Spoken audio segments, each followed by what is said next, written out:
Greetings, friends. Reformed Stoic here. As you can see, it's pretty dark.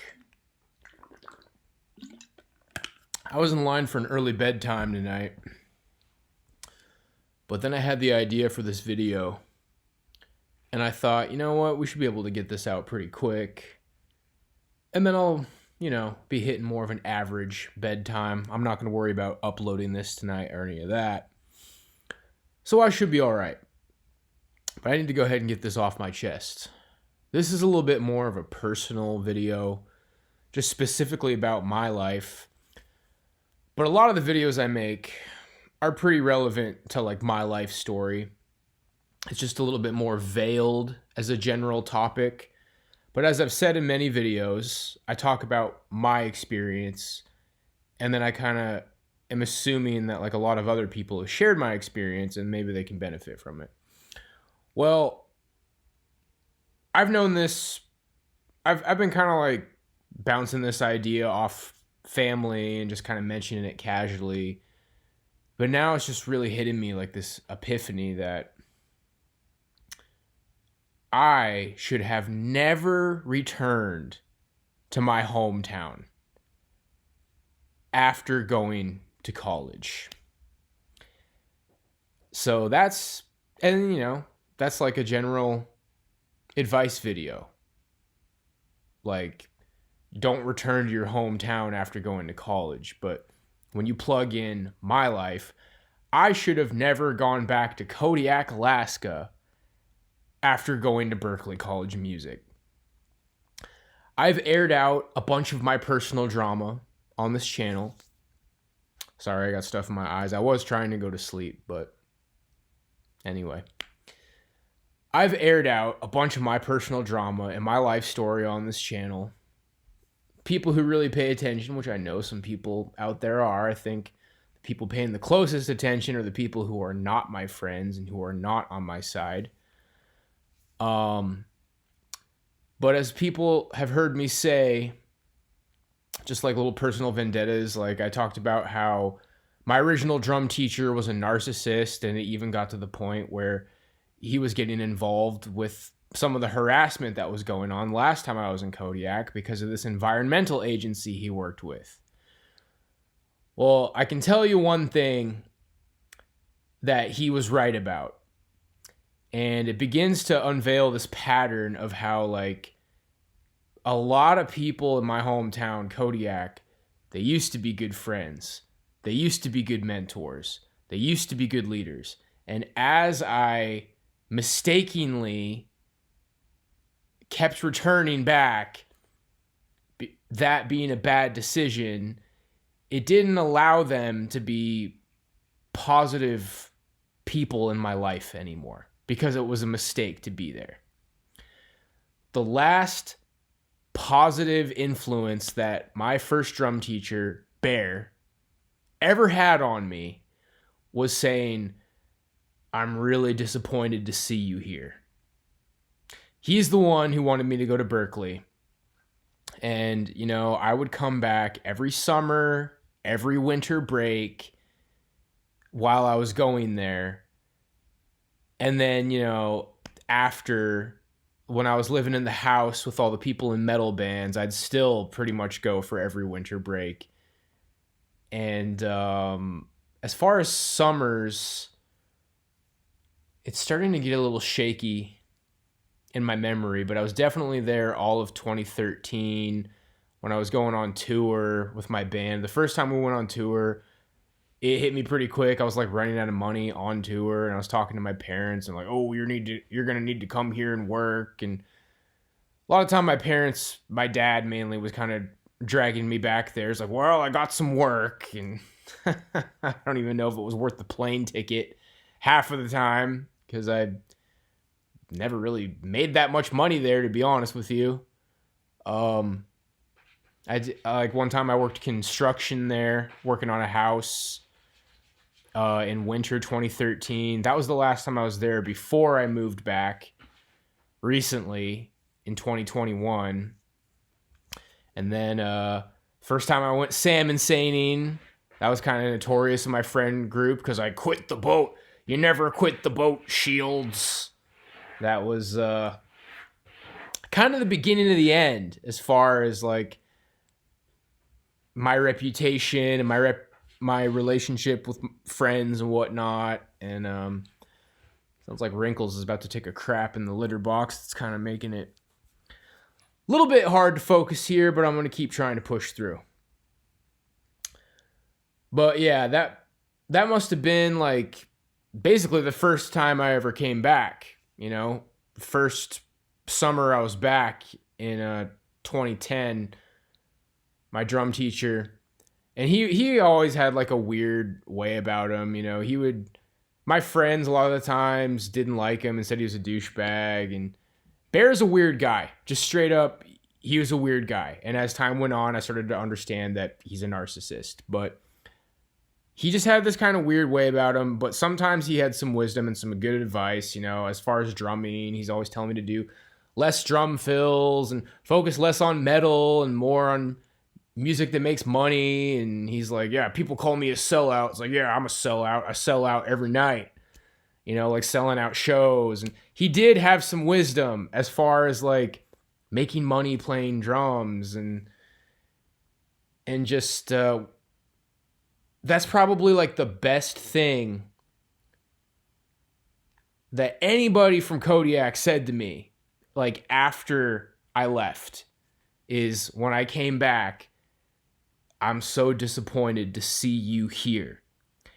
You should be in Boston with all these Berkeley people mixing it up, making music, making connections, getting established there, working shitty jobs, and like I just couldn't really live up to the expectations of my new life. And fucking Facebook, man. Oh, Facebook. I don't want this video to get wrapped up in talking about how shitty Facebook is and how it was just a matter of like I was young, man. Facebook came out and was becoming popular right when I was starting college. I had MySpace in high school, and you know, there was stupid shit about that too. I'm sure I was blowing it on MySpace as well, but for some reason I don't remember it being as bad. I really don't remember having that many problems on MySpace, but I was starting something new, man. Like I wasn't very deep when I was in high school. I really wasn't very deep. And that part of my life, leaving my hometown, starting the next part of my life, going to this big music school on the East Coast, like that was it, man. That's when I needed to really step out of my comfort zone, grind, try to get gigs, try to get money gigs. Like, dude, I could not compete in jazz when I was 18. And the reality is, you know, I still can't really compete. I think I can actually play jazz now. But as far as like trying to get gigs playing jazz, I was just not on that level playing jazz at 18 at Berkeley, man. Like these people were swinging circles around me, but I could keep a groove. I could keep a pocket. I probably could have got gigs playing with like R&B singers or pop singers. Like I probably should have tried to just been this pocket drummer, and I was kind of catching into that. I was getting into like gospel chops and stuff, but you know, aside from the like showing off all the time, you get to the part where it's like, I mean, where do you play those kind of gospel chops? That's when you're like getting your little opportunity to play a drum fill if you're playing R&B or pop or just playing with a singer or something, you know? And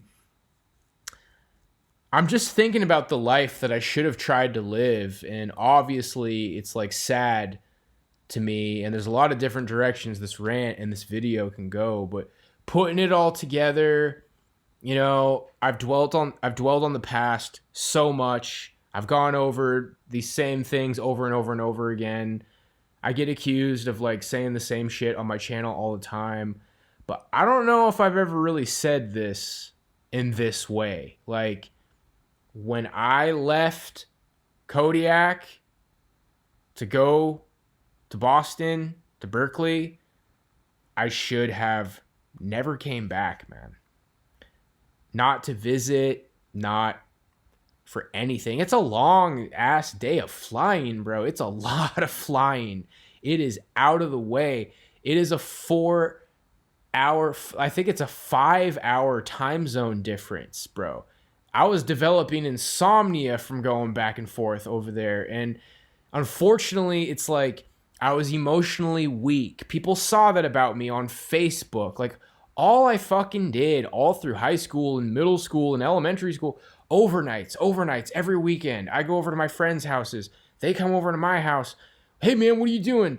And, people call me like some washed up, lonely chud incel now. Like, dude, I was popular as shit, okay? Not necessarily like with dating women. I was popular as shit. All I fucking did was hang out with my friends. And, as time went on, I thought about things and kind of picked apart how everybody was like a psychic vampire, narcissist, fucking psychopath. And all that shit is true, bro.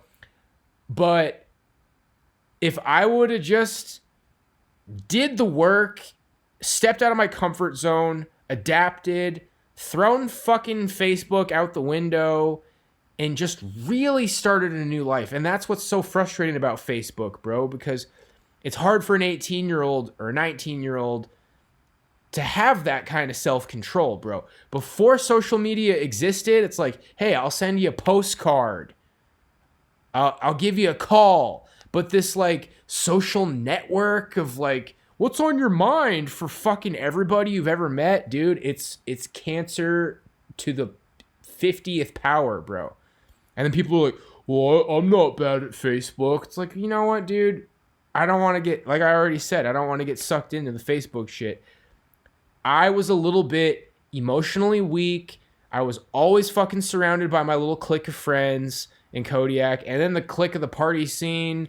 And like, it was time for me to do something new and difficult and hard. And, I did do that, but I can tell you, weed was also toxic. My first I didn't smoke weed like the whole summer leading up to going there. And if my first roommate wouldn't have been a fucking stoner, maybe I would have had an opportunity to quit. But I just think about where my mind was at 18. Like, nah, man, I was jonesing to smoke again. I was jonesing to party again. And I didn't party when I first went there. Me and my beta stoner roommate, we just like got high and watched movies and like kind of, what's the word? Used each other. We like validated each other's bad habits, and we kind of just like shut up in our apartment and got all cozy and watched movies. And bro, it was such a huge chance for my life to change. And all I had before that was being a high schooler, party, degenerate, having pissing matches with losers, me pretty much also being a loser other than having this fucking music talent, bro. And the shit that I always talk about, like, oh, people were jealous of me and I'm the chosen one and everybody's a narcissist and everybody's a backstabber. That shit was already there in high school, but it wouldn't have been the way everything ended up if I would have just fucking moved on with my life, dude. It wouldn't have blown up. I would have been able to let it go. I would have grown and matured and, probably came to a lot of these same conclusions that I did, but there wouldn't have been as much evidence, because I can tell you a lot of these shining narcissist moments was when I kept fucking coming back, bro. Everything just slowly got ugly. I'll never forget the very first winter break that I came back, going to visit Wesley and Goons. And they're sitting on the couch with like this resting bitch face playing video games. I'm like, hey guys, what's going on? Dude, it's good to be back, man. Yeah, whatever, dude. Like, I felt it right away, bro. I felt it right away. All this ugly jealousy shit. And I know that it kind of makes me sound like an asshole to get into it. Dude, I basically kind of see it how you guys see it. It's like there was no fucking reason for me to go back, bro. And I'm sure, I mean, if, I don't know, like, I'm tempted to be like, I probably could have visited less. And this is just wisdom that I was never going to fucking have. And, like, nobody really wanted this for me other than Bear. He was the one fucking person who was like, man, you shouldn't be here. You shouldn't fucking be here. Drummer boy, my prodigy, my best student, you should be in fucking Boston where you're taking out all these student loans. You should be grinding. You should be making contacts. You should be living like a life story, man. And I didn't have the balls. And a lot of it was because, like, I couldn't fucking get laid there to save my life. And this is what all these MGTOW people are talking about now. I just watched this video of this black guy. He fucking lays it out. So slick, dude. If I can really quickly look through my history and find this guy's channel. The After Pill. Stop coping. Your life sucks. No, but it's, if you want a girlfriend, watch this. The After Pill. Dude, this guy is just speaking complete, total facts. A 21-year-old guy, your average 20-year-old guy, your average 18, 19-year-old guy is some skinny beta with no resources, with no accreditations, with nothing to his name. Living what I was living in college, sitting in an apartment with your little beta roommate, getting high and watching movies on a laptop. That's your average 19-year-old guy. Your average 19-year-old girl is fucking got 50 Cent in her fucking DMs being like, yo, I'll fly you out. You want to come to New York? Got Lil Wayne in her DMs. I knew girls in Kodiak who was like, I met Lil Wayne. I mean, bro, and I'm not trying to go down that MGTOW, whatever people want to say, incel train of thought, but it's the reality, bro. A 19-year-old guy is like, wow, it's sure hard to make friends in college. And 19-year-old girls are meeting fucking football players and rappers, getting invited to clubs, going to exclusive clubs for free. That's when they're in the prime of their life, dude. And it's just handed to them because of their ass.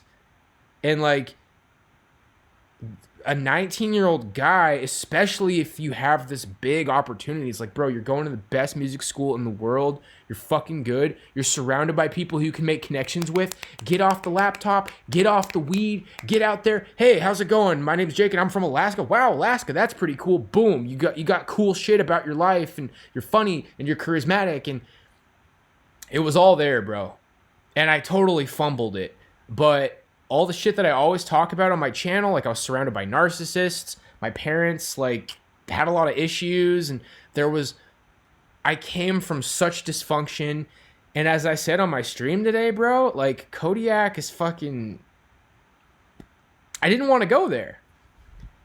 For me to not have to, like, analyze how Kodiak is basically a fucking shithole, redneck, slave factory town, I needed to just never go back there, bro, because we just clashed. It all fell apart, and I realized that all my friends were competing with me and stabbing me in the back, and it got to a point where that thread just kept getting pulled, and I pushed, and they pushed, and now people got dirt on me. I mean, what did I say in my last rap song in the last bar before the last hook, dude? My life keeps getting harder when I say what I feel.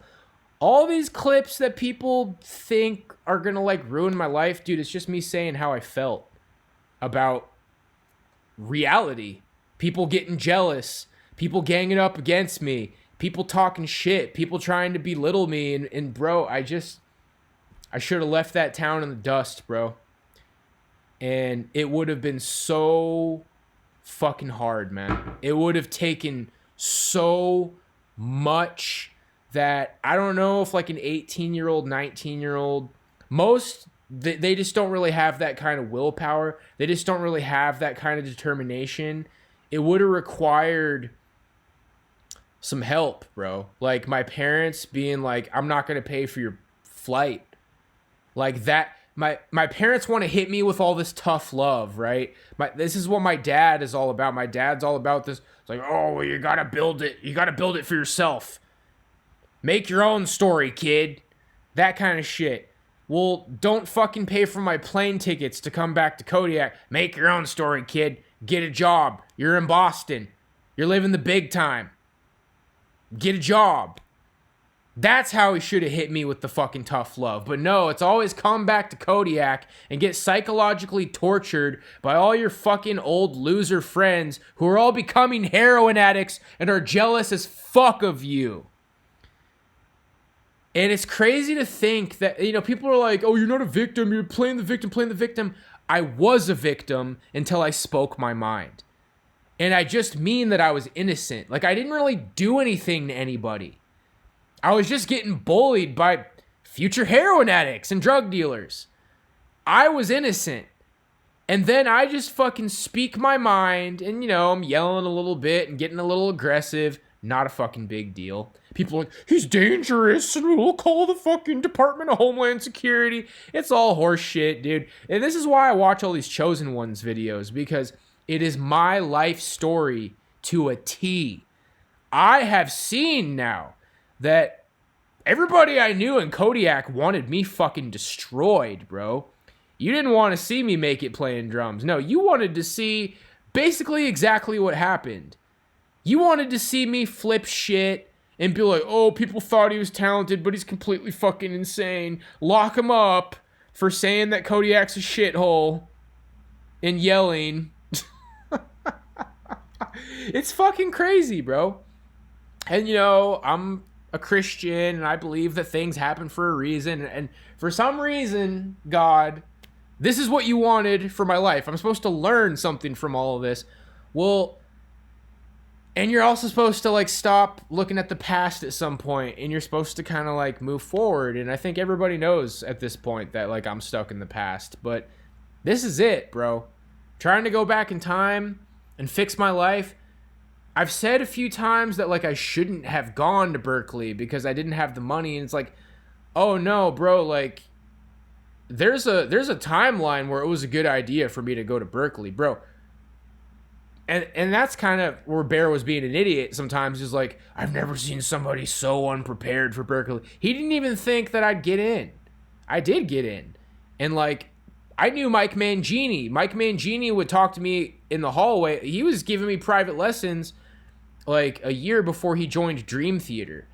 And be like, Jake, how was Kodiak? How was Alaska, man? Did you catch some fish? And people were like, whoa, Mike Mangini's talking to this guy like he's his friend or some shit. Dude, I was good, man. I belonged there, bro. I belonged there. I wasn't so good with the music theory and I failed a couple of classes, but with drumming, I fucking belonged there, man. But the work that it would have taken, not going home to try to get these warm, fuzzy, oh, I'm back in my hometown and I'm back with my old friends and then trying to use my clout to get laid with women in my hometown, which even though it wasn't happening the first couple of times I went back, and it kind of was I got close a couple of times and eventually, but it just wasn't worth it, man. It wasn't worth it. But yeah, what I was going to say is even though it wasn't working out, I still had a better shot over there. I mean, I was fumbling the ball over there, but at least there was a ball to fumble. Because like I said, 19, me, fresh off the boat from Kodiak, in fucking East Coast Boston with all these old money rich kids. Holy shit, dude. I felt like I didn't have a shot with women at all. And these girls I was meeting at Berkeley, some of them thought I was cute.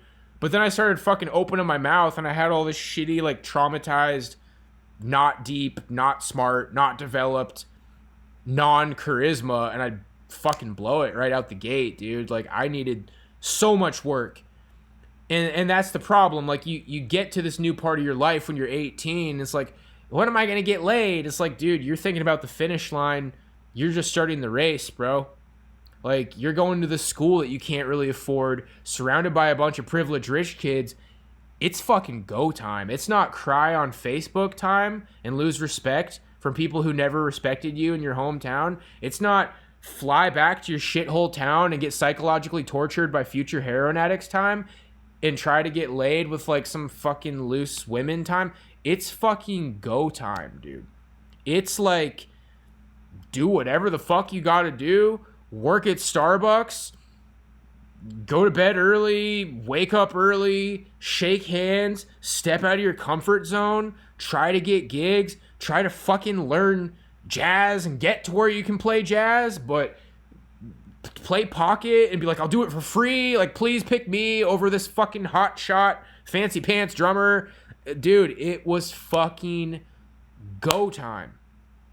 And there were people there who fumbled the ball way harder than I did. And unfortunately, like, I was getting sucked into that technical death metal shit. And dude, I had a reputation over this. Like, damn, like, I was kind of the fastest blaster, dude. I mean, there were some guys out there, but at Berkeley, I was like the blast beat double bass guy, dude. I was like the fucking metal guy. But dude, it just didn't really matter because that's not what I should have been doing. I needed to try to make a career in music. You know, that was this like, all right, you're either going to sink or swim. Swimming would have meant playing music for a fucking living, because that is what I set out to do, man. And yeah, I definitely failed, but you know, becoming a part of the manosphere, becoming a part of the red pill, becoming a part of all this talk online about men leaving society and whatnot, it's like, I did not have a helpful upbringing by any means. All of my friends were a fucking viper pit. You know, I'm cool with my parents right now, and there's clips of me like just not using good optics in the way that I talk about these things. And I went from like objectively getting fucked over and not doing anything wrong to speaking my mind in a very off-colored way that is now used against me for people to be like, oh, well, he's a complete irredeemable piece of shit and everything was always his fault forever, which is bullshit. Even though I was upset and I spoke off color, it's bullshit, dude. You can't write this shit off, man.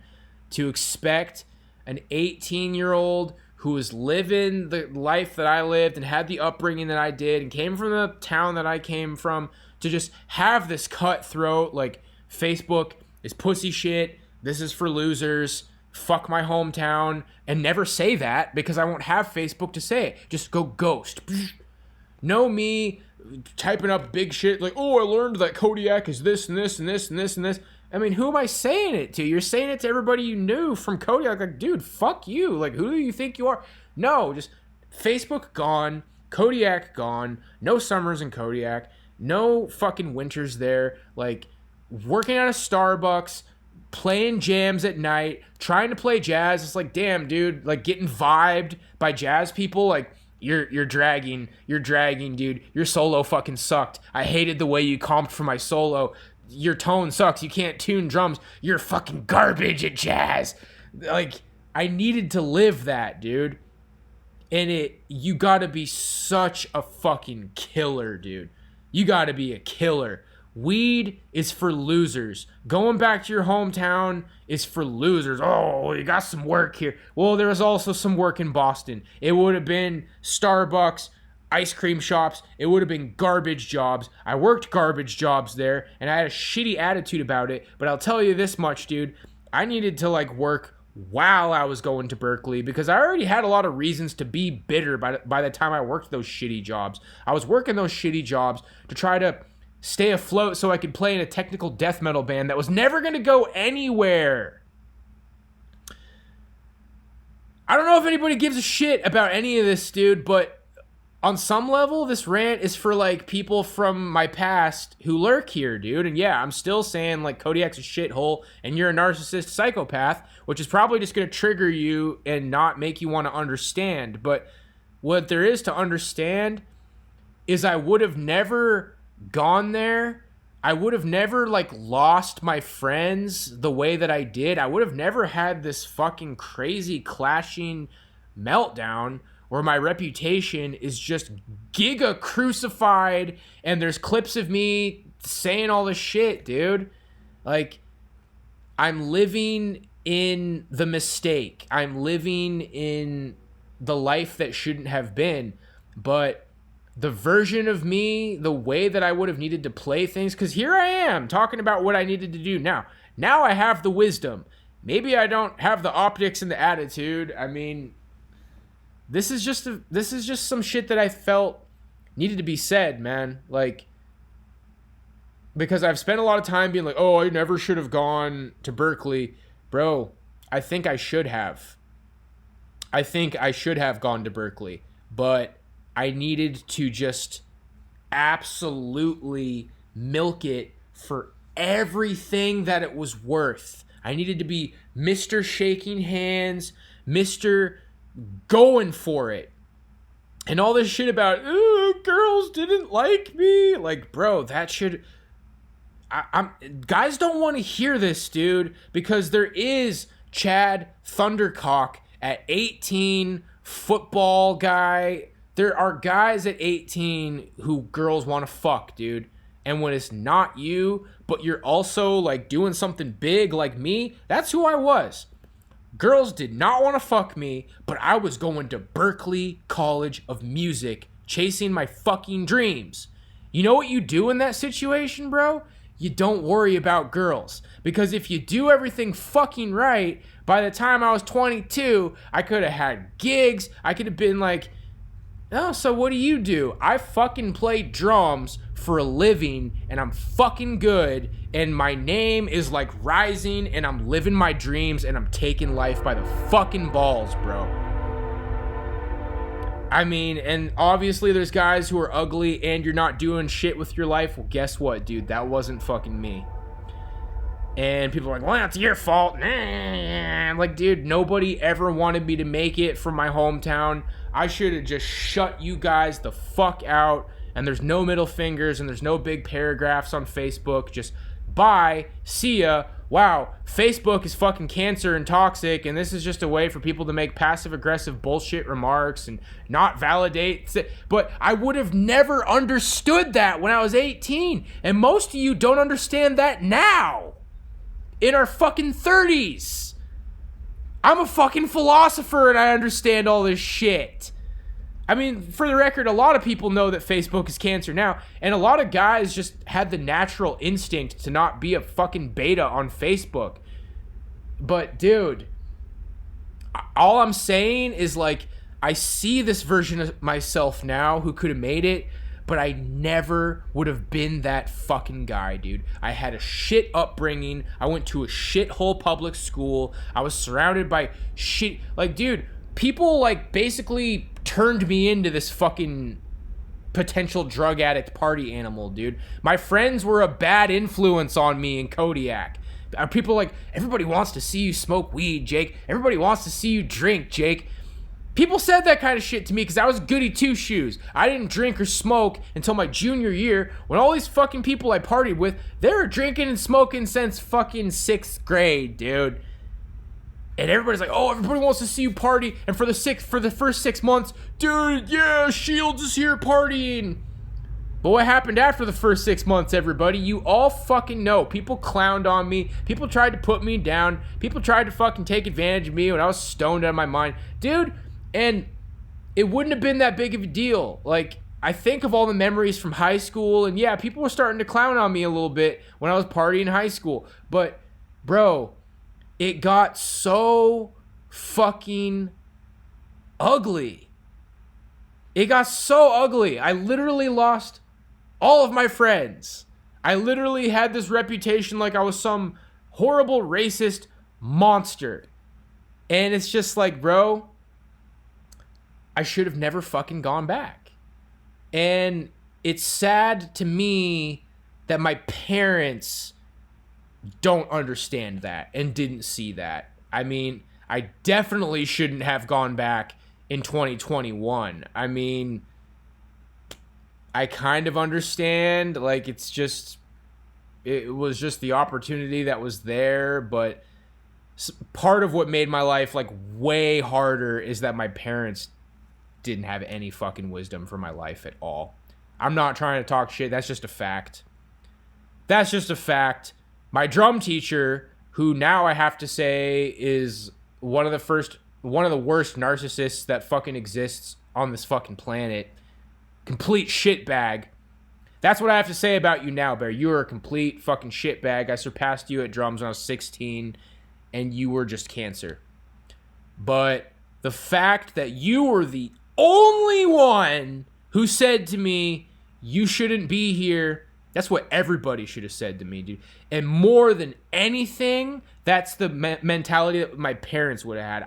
I can tell you that if my parents had that mentality, which is the accurate mentality to have, like, hey man, you're spending all this money, we're spending money, you're taking out loans, you're in Boston, bro. I'm not paying you a ticket. You want a ticket because my dad wants to have this? Oh yeah, I fucking lived in a tent by the railroad tracks, and you gotta make your own story, sonny, bucko boy. The best way to apply that would be like, well, I'm paying for your school. I'm not paying for your ticket to come to Kodiak. Because I never made shit for fucking money, especially while I was going to Berkeley, dude. It was a joke. I worked at a fucking music store in the summer of 2010 in Anchorage, buying tickets to Anchorage. It was a joke. There was no money. I worked at a moving company for $10 an hour. Any shitty job that I could have got in Boston would have been better than that. Sorry, kiddo. You wanted to go to music school. I'm paying for it. You're paying student loans. You better stay there and make connections and get a job and build your fucking life in Boston. That's wisdom. That's good advice. That's real advice. That's real wisdom. That's real tough love. And it would have been like, wow, I can't believe it. Like, my dad's an asshole. I can't go see all my friends. But that's real wisdom. That's real tough love. That's really something like, you'll look back on this one day, bucko, and you'll thank me. I would have. That kind of fucking tough love, that kind of like pull yourself up by the bootstraps, I would have appreciated the fuck out of that. Bear was the only one, and I've been ranting about this for way too long, but this is huge, man. This is my life we're talking about. And I know that I'm the only one who cares. I've known that for a long time. See, that reality was sinking in when I first moved to Vegas in 2014. And that's part of why I lashed out at everybody. That's part of why there's clips of me on the internet fucking screaming about how Kodiak is a shithole. And how my parents are not good parents. And it's sad. Because deep down underneath all your seething, y'all know I'm a fucking good drummer. I think you know I'm a good rapper too. That one's a little bit more controversial, but no. You notice my story isn't like fucking 8 Mile, like focusing on the rap. I needed to focus on the drumming. I needed to like become a professional drummer, dude. As far as like, well, what now? Stop focusing on the past. I don't know, man. I'm still working on that, and you know, life's all right. I'm just living a quiet little life here, going to the gym and doing whatever. But there's nothing else. You know, people are like, stop focusing on the past and stop saying this and that. There's nothing else. That's it. That's the wisdom. That's the move. That's the, how did I fucking, and you know, we'll end the video by saying that. How could have I made that life work? You know, I'm always talking about, oh, you know, go back in time and not go to Berkeley, go back in time and not get fucking traumatized by this or that. Fucking go all the way back to when I was a baby and fucking barrel roll out of the baby crib and jump out the window and go get raised by brown bears. Like, go back in time, go to Berkeley, everything happened the exact same in high school, still get fucking clowned, still never get laid, go to Berkeley. Wow, Facebook is fucking cancer. No Facebook. Or have a professional music Facebook and basically just have self-control that I would have never been able to have. Not go back to Kodiak the first winter break in the first summer, you know, self-control that I would have never been able to have. Get a job the summers and winters in Boston. Have a really, really, really strict life that I just did not have the discipline for back then. You know, do my homework, practice my drums, go to my job, play fucking jams at night, make connections, be really outgoing, don't be a spurg, like make a good impression so people will fucking talk to you. And a version of myself that was just so like far beyond my reach back then. I was a mess. I was a complete mess, bro. Shave my fucking head. Like, you know, it's time for me to shave my head now, but it's like, oh, I'm going bald. Psst, shave my fucking head. Eat more. Try to gain weight. And that's how so many of these well-to-do East Coast rich kids, and you know, if there's any East Coast people lurking on my channel, I never really talked shit about any of you guys, man. I said that you had money. And like this attitude that I'm trying to visualize myself of having back then, so many of you guys had it, man. And I just think you went to private schools, you weren't traumatized, your parents are smarter than my parents, your friends were like more well-to-do than my friends. Like, you came from such a fucking better upbringing and place than I did, bro. And I learned a lot from you guys. Like, part of how I became who I am now, this fucking ranting lunatic on the internet, was like the influence that you guys had on me, bro. And I appreciate it. I appreciated the roommates I had in Boston. You know, I appreciate the people that I met in the metal scene. Like, that fucking music isn't going anywhere. You know, my advice to you guys, if you're still in the metal scene and you're like, man, I'm not really happy doing this, a lot of you guys got a lot of chops, especially you guys who went to music school. Like, go play some other fucking music, dude. Look for like a hustle band. Like, go find a bar band that plays blues and rock and roll and a couple of top 40s, and then, you know, you play a few original songs when everybody's drunk. That's what everybody does, dude. That's like all there is anymore in music. And it's sad. And my uncle told me that when I was 19 and I didn't want to listen to it. And it's not easy to make it music, dude. And it's not easy to make it music when you're short and bald and you're from Kodiak, Alaska. And you got narcissist parents and a narcissist drum teacher, and all your friends are some weird fucking sadistic gaggle of psychopaths and narcissists and psychic vampires. And, oh, it's not true, Stoic. It's not true. Take your meds. Take your meds. Oh, it's everybody's fault except for yours. Like, dude, Kodiak is a shithole. It is. A lot of you guys know it's a shithole. And all of my most, like, successful friends from Kodiak, they got the fuck out of there, dude.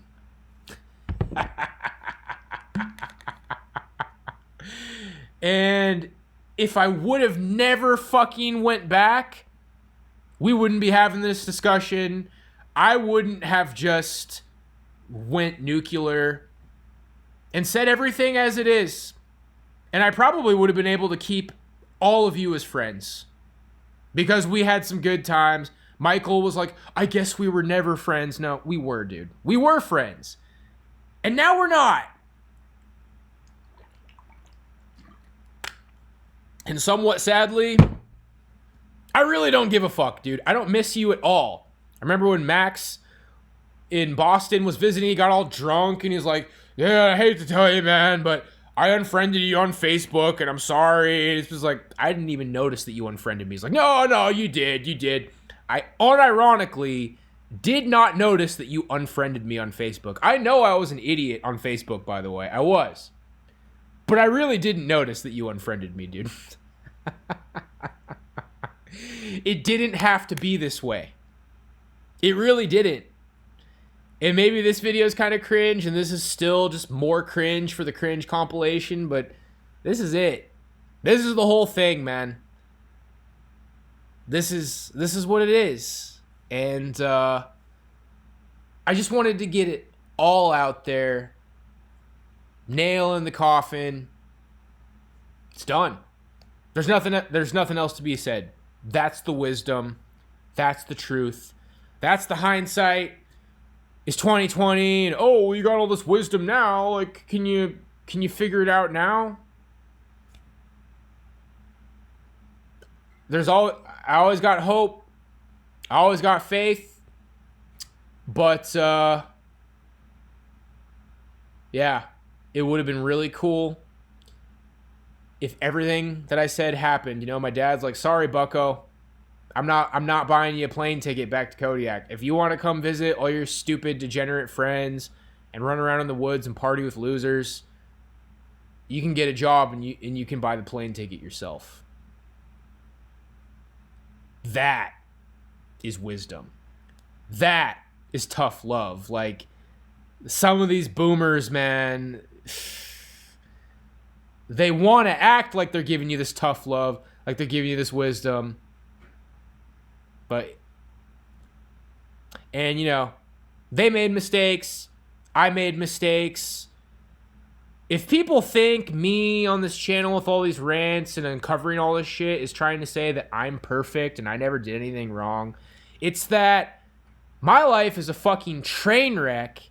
And I want people to understand, like, when you're surrounded by diarrhea dog shit and you end up as diarrhea dog shit, it's like, what the fuck do you expect?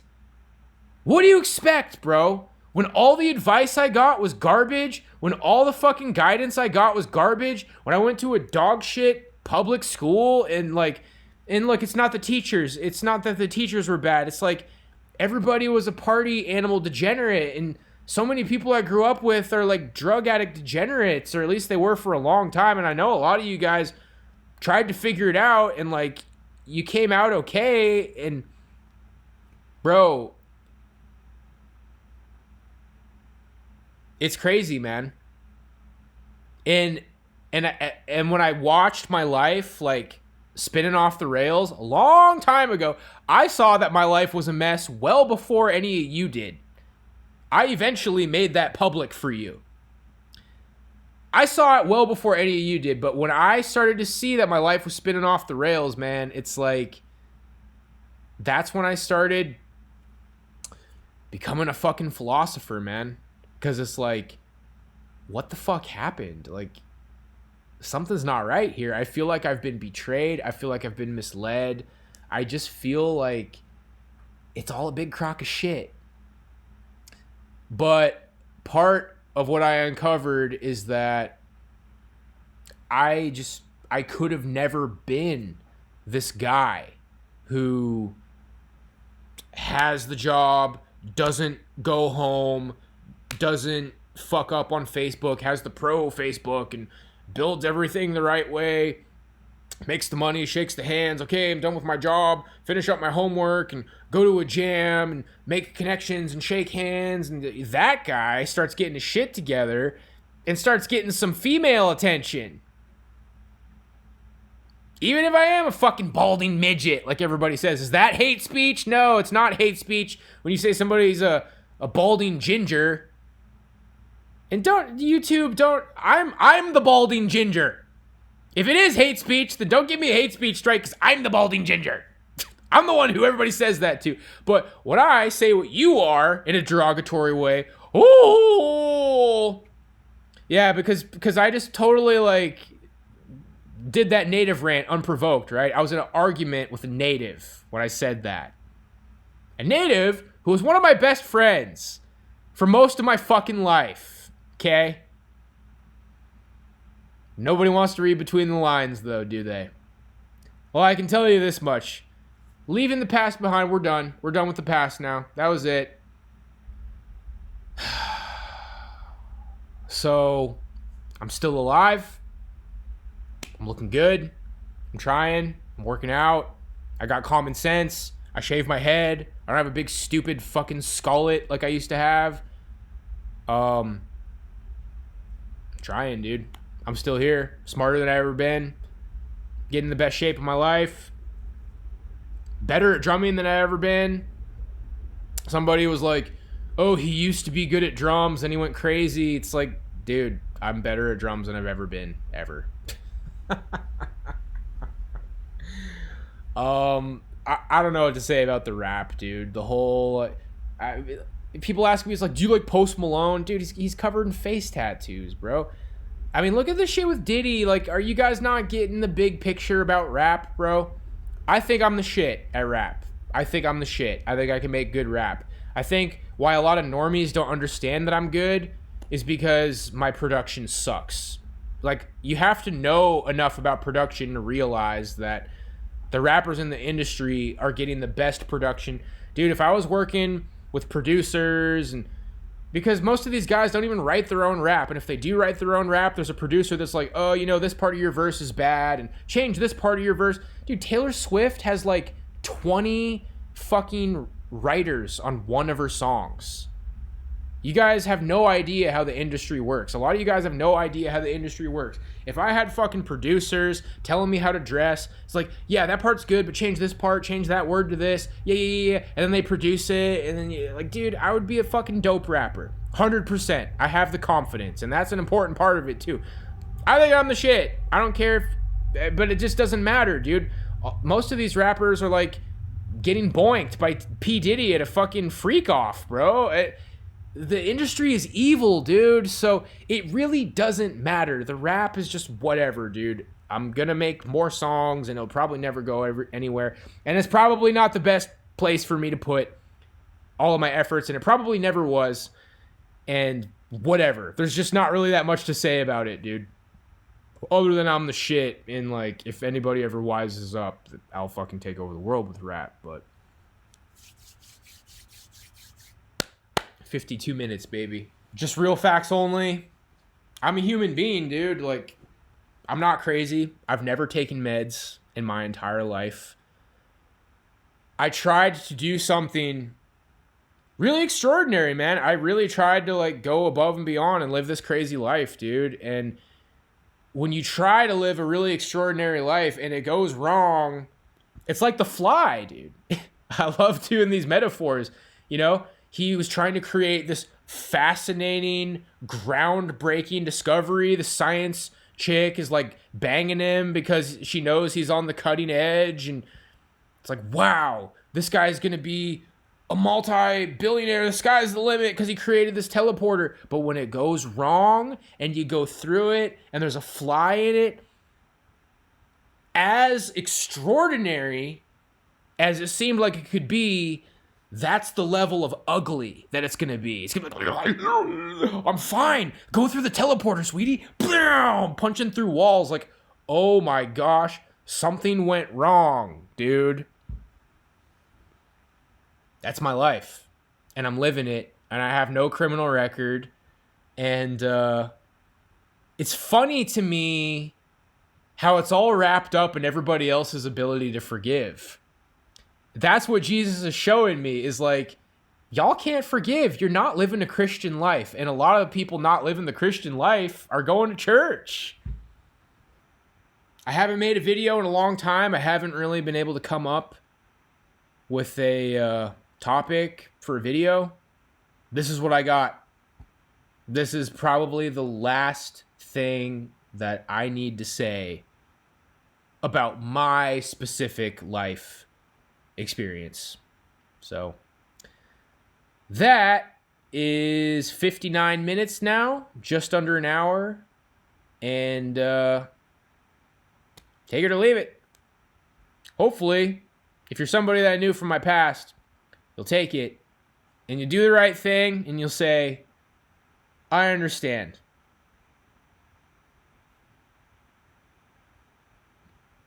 Because I'm not a horrible person, dude. I think I've said some kind of nasty things. But I'll leave you with this, man.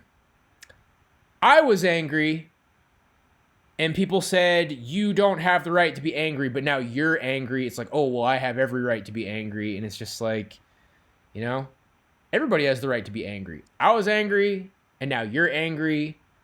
And, I mean, you can't really tell me that I wasn't angry for good reasons.